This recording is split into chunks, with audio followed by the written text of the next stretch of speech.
Hi everyone, welcome. We are here at an information session for Study Abroad in Belize, which will happen this fall. It will be from October 17th to October 29th. That will be the 2 weeks you'll be in Belize.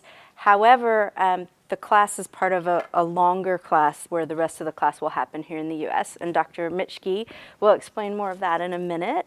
But I want to tell you a little bit about some of the things that are going to be happening in the class. If I can work my PowerPoint. So I realize not everybody knows about Belize, so I wanted to first of all let you know that the official language is English. And so there's not going to, though most people do speak Spanish, there won't be an issue with the language. Also, just a funny thing from the times I've taken students to Belize before, when I was working at a different university, they were surprised they were looking for organic fruit. And we don't have that there because pesticides aren't really that big of a problem. They're actually really frowned upon. It is considered a diver's paradise, so I really encourage you, while we're not going to include it in the cost of the trip, there will be time that you could certainly buy an excursion to go diving. And then jaguars, especially the black jaguar, are kind of one of the things we're known for, as well as howler monkeys. And when you go on one of the excursions, you'll probably hear the monkeys, but we'll talk about that in a minute. It's also a Maya epicenter, so the Maya tribe is very well represented in Belize, as are a lot of the cultural aspects of it in terms of our culture and our food. And part of the plan for the class is going to be some outreach with the Maya tribe in Punta Gorda. So hopefully that will be something of interest to all of you. You will also be going to one of the Maya ruins, that's Lamanai. So the cost includes, you will pay for tuition for the 2 classes that you'll be taking, but you'll also pay about $1,830 to cover lodging, most of your food, but not all, and also to cover several excursions that I'll talk about in a second. Airfare is something you have to pay on your own. So once you get notice from us that you definitely have a spot in the class, I would encourage you to buy your tickets, because then it won't be as expensive as if you wait till the last minute. Can we hold questions till you? Okay. So we ask that you arrange your own flight. We're going to kind of tell you you have to be there by a certain point on a certain day, but if you want to go earlier so that you spend a little more time in the country, or if you want to stay later, well, you can't really stay later that much because of the class, but you might be able to work that out. So we ask you to kind of make your own travel arrangements. So as far as lodging goes, you'll be visiting 3 different locations. One is Belize City, where we'll be staying at probably the Biltmore Hotel in Belize. And then in Punta Gorda, you'll be staying in more of a dorm situation, where you'll be in all these situations, though, you have to share a room. If you want to not share a room, we'll probably have to talk about that in terms of cost, because that would drive up your cost. And then in San Pedro, it will probably be the Sunbreeze Hotel, though I'm still making those arrangements for us. A little bit about food. I did want to talk about the food. These are some examples of the typical things we eat, and I put that up there because if that doesn't look good to you, you might want to pack some food. But rice and beans, chicken, these are garnaches, egg custard, Johnny cakes. Those are some of the things we eat. Excursions that are going to be included, the 2 main things that will be included will be an excursion to Lamanai, which is the Maya ruin. You'll take a boat out there, and that's one of the places where you'll probably hear the howler monkeys. There's quite a few of them in that area. And then you'll also, included in the trip will be caving through or tubing through the Maya caves. And that requires a little bit of hike to the area. There's also zip lining, which zip lining is not included, but you can certainly add that on when you get there if you want to. I would not, but that's me. So those are some of the excursions that will be included. However, there will be time that you can add others if you like. And now we're going to have a little bit more explanation about the courses, which is kind of the thing that allows you to go to Belize, right? Hi, I'm Dr. Mitchke, and I am the Director of Graduate Programs here at the School of Social Work, and we are really excited about this brand new opportunity to offer our students study abroad. We've been working on this for a really long time, and Dr. Pretorius and I, along with Dr. Small and Professor Orwig, are really excited to share this opportunity with our students in the fall. We hope it goes well so that we can offer many more opportunities in the future, maybe longer opportunities also. So in order to make this work, we have 2 classes that you can get credit for that are associated specifically with the study abroad program, and they are open to undergrad as well as graduate students. They're listed in the catalog as special topics classes.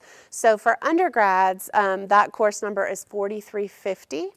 And for graduate students, it's 5392. Now those classes are going to be restricted, so when you try to register for them, they're not going to let you in until after you have spoken with your advisor and received approval. So there'll be a process for doing that. But I wanted to let you know that those are the courses that you'll get credit for. And so those special topics courses are specific to the Belize Study Abroad program, so that we won't be offering them to any other students in the fall. They'll be offered in the second 8 weeks. So they'll start on October 11th, which is halfway through the fall semester. And those 2 classes are Community Health Promotion and Comparative Health Policy. So I'm going to talk a little bit about Community Health Promotion, and then Dr. Small will talk about Comparative Health Policy. So for Community Health Promotion, you're going to have the opportunity to learn about community health in the context of international social work. We'll focus a lot of our attention on health communication, specifically looking at health literacy, which is what do populations know about the health messages that we're sending? How can we make health and healthcare accessible to populations perhaps that have had very little formal education or are unfamiliar with Western medicine? So especially within an international context, we'll talk about the unique characteristics of populations in Belize and how the messaging and tailoring of messages related to health might contrast with vulnerable populations here in the United States. You will talk a lot about theories of health behavior, why individuals make the choices they make in terms of taking care of themselves. We'll focus a lot on health promotion. So how do we create messaging that appeals to specific audiences in Belize? And how do we make sure that those messages are really going to be the messages that are going to hit home and promote positive health behaviors and health behavior change.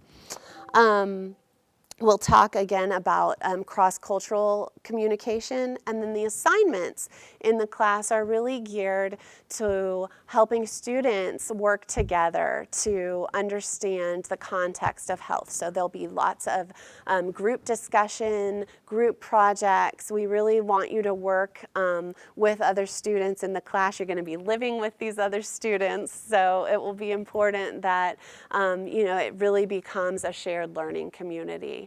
There'll be a health promotion paper where you will choose a topic related to health promotion. It may be vaccines, it may be STD prevention, it could be any host of many different health promotion kinds of topics. But regardless of what you choose, you'll be tasked with applying these concepts that we've talked about, theories of health behavior, tailoring health messages, health literacy, and create a health promotion plan that could work for a specific community in Belize.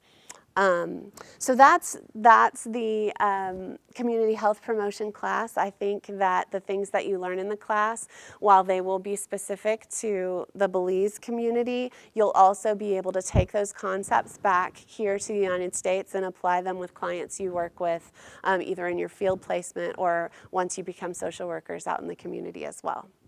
So, with that, I'm going to turn it over to Dr. Small, who's going to talk a little bit about our comparative health policy class. Hi, thank you, Dr. Michki. And just to add on what Dr. Michki said, this is going to be a collaborative learning endeavor, and I'm so much excited for this program because I think, as far as I'm concerned, will be the first one of its kind here at the School of Social Work at UTA. And so we are going to be the pioneers in this, and we are all excited about it. So let's talk about comparative health policy and why that's so important. You know, I like putting things in perspective. When I think about comparative health policy, that's one of the courses that we are going to be taking. It reminds me of Dr. King's words, why health? And he said that of all forms of inequity, injustice in healthcare is the most shocking and inhumane. Just take a minute to think about that. So it's going to be a very comparative course between the US and Belize, fundamentally, basically, trying to address that. And part of the questions that you need to be asking yourself as a student, and this is very relevant, is that who is responsible for health and health disparities? You know, we are going to be taking most like a social justice approach to comparative health policy, right? What is fair share of these goods? We have always heard people discuss about healthcare in the United States. Is it a right?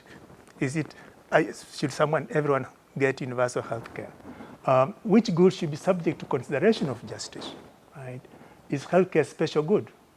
What's the share of these goods? Who does everyone include? So as we are contemplating about these questions, and I'm very sure that you care about them, that you understand them, it's going to give you an opportunity to really, really think about them in a practical way here in the US, relating them to Belize. Now, the course is not just, you know, taking what we learn here in the classroom and transferring to Belize. That's not what it is. It's not the same. This one is going to expand your boundaries of learning in terms of education, and transforms the world that you see it into the classroom. And this is almost like a continuous journey for you. So we are going to have diversity of ideas. We are going to be thinking about things that spark your reading. You know, I was reading recently a study that was done by some Harvard professors, and the argument was that having relation with people abroad or people who have different cultures expands your horizons in terms of creativity and innovation. And so some studies have been done that students who study abroad, actually, they get better jobs, they are more innovative. And so this is not just going to study abroad, but it gives you a very good linkage with other people who think differently and challenge your thoughts as well. So some of the things that you're going to be learning, as Dr. Mitchell has talked about here, is that community health, homelessness are some topics, drug addiction, poverty, any topic of your choice, you are going to have the opportunity to learn and to relate it to Belize. Now, let me talk a little bit about assignments. We have about 3 or 4 assignments. One is that participation. Now, participation is going to be very engaging. For example, again, this is an online course. It's not. We are going to have almost like a round of questions. E.g., you have readings for the course, and you come to class prepared with at least 2 questions or 3 questions to ask your classmates. And one example is that, when you answer, say, I don't understand why the author argues that health professionals should take the role of dash. because from my experience, it is much more appropriate to take on this other. So you realize that it requires you to read, synthesize, analyze, and critique what you are reading, and let others join you into kind of thing. That's kind of the assignments that you're going to be doing. We have pre-departure assignments. In other words, you're going to pick one of the topics and try to research on that particular topic for the US and for Belize, and then present on that. When you go to Belize, figure out if those things that you have presented on and argued about really hold true, almost like challenging what you had preconceived before going there. We have daily journals that you're going to keep. Well, that's going to be 30% of your grade. This is going to help you learn specific skills and how they can be applied in practice. You're going to critique your performance while you're abroad by keeping these daily journals. You're going to chronicle daily activities and interactions with your peers and your friends. And then when you come back after 1 week, you're going to write a reflective paper or essay, which is due a week after that. And finally, I think we have the foundation paper, which is going to synthesize all that you've learned into one document to talk about policy analysis in the perspective of the objectives and competencies that we want you to study. And so I think that the two courses that you have, we are going to give you and we are going to study are going to broaden your horizons, make you more analytical, and get prepared even in doing some other courses here at UTA. And so I'm really excited and I'm looking forward to making this trip with you. Thank you. Okay, so now that we've convinced you that study abroad is an amazing opportunity, you're probably asking, what do I do to sign up? So you should have received an application to participate in study abroad via the email listserv. We sent that out. We will send it out again. All you need to do is reach out to either myself, Dr. Mitschke, or Dr. Pretorius, or your academic advisor. If you don't know where that application is and need it sent to you again, we're happy to do that. It's a pretty simple application. You're indicating your interest. In order to officially be on the list, you really need to do two things in addition to that application. You need to actually have a formal meeting with your advisor to talk about how the courses will fit into your individual degree plan and what that will look like for you. Because for every student, it may be a little bit different. Some of you may not be used to taking 8-week courses, and so it will mean sitting down with your advisor either virtually or in person and really talking through how to make it work. And then the second part of that is once you have your formal application in, you've sat down with your advisor, you're good to go, we need a $500 deposit to secure your space. And that's simply for us in terms of making sure that study abroad is going to make, that we have enough students that are committed to the program, and that if there are, we have a limited number of spaces. So if we have more students interested than we have spaces for, that's really why we need that financial commitment up front, so that we can make sure that everyone who's interested is really committed to going.